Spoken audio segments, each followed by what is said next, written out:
Victory gardens. That's the answer. Millions of men and women are finding real joy in victory gardening. And year in, year out, if need be, with our own hands, we can grow the gardens of victory.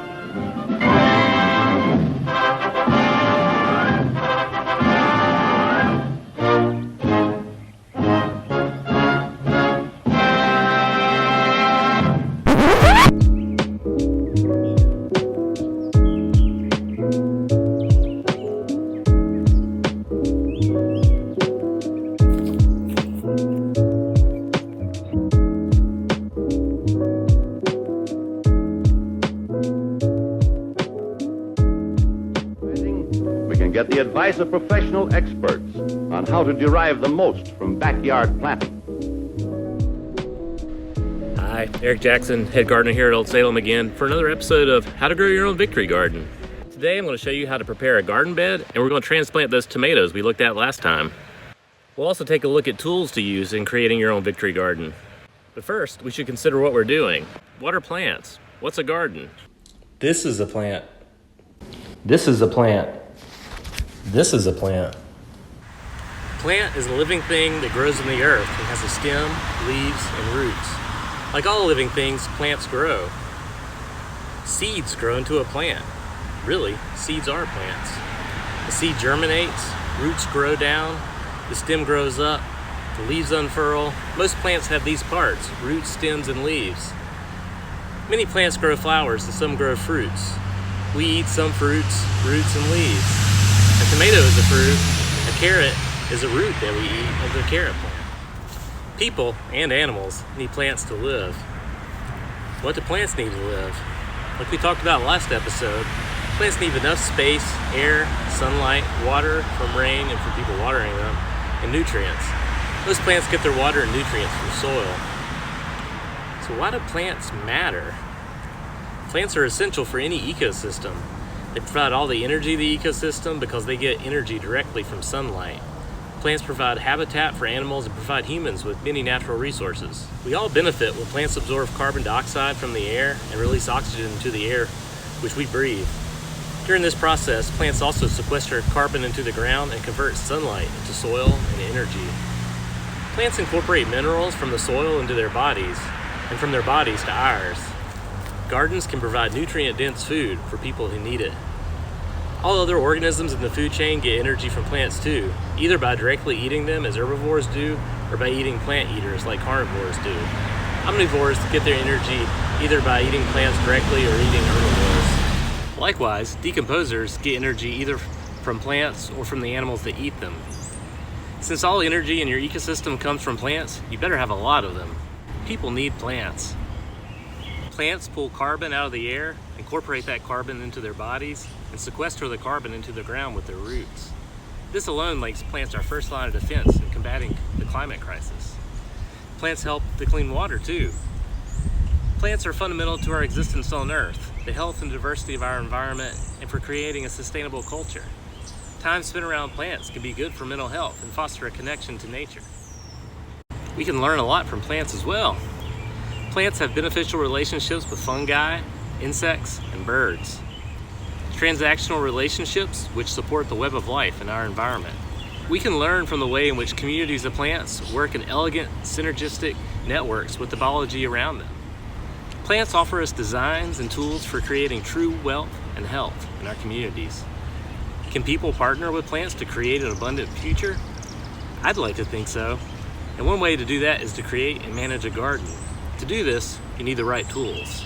So let's take a look at what tools you might use in your garden.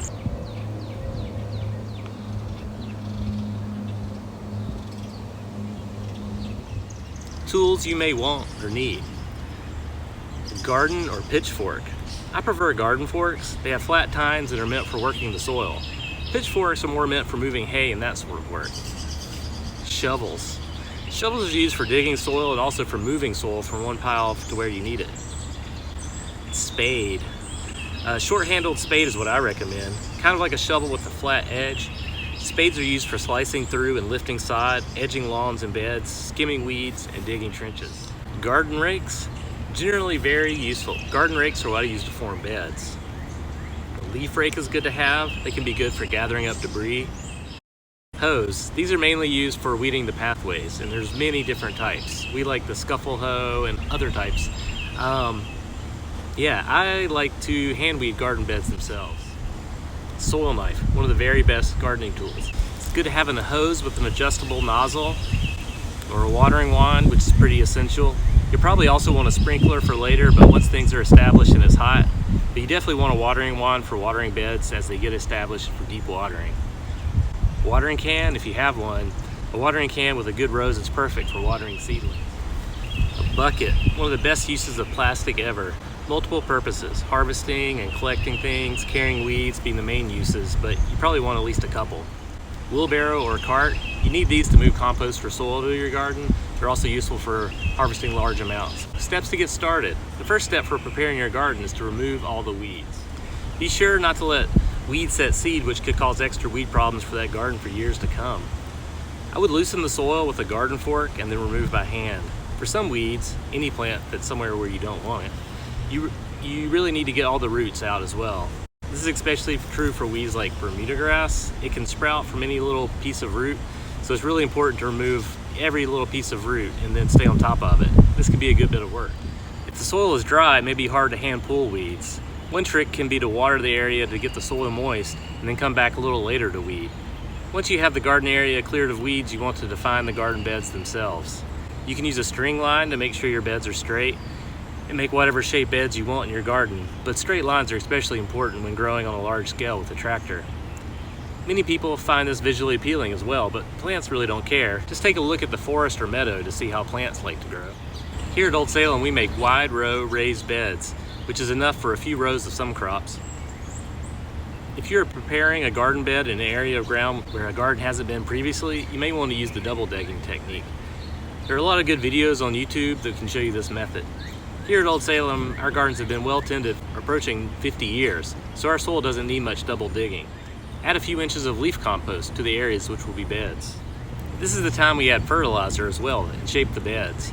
Read the directions of your package of fertilizer to apply the correct amount. It may involve some math. For these tomato plants, we'll space them out about every 36 inches or every 3 feet to give the tomato plants plenty of room to grow. I like to plant my tomatoes in trenches, but you can also just plant them very deep if you have the soil.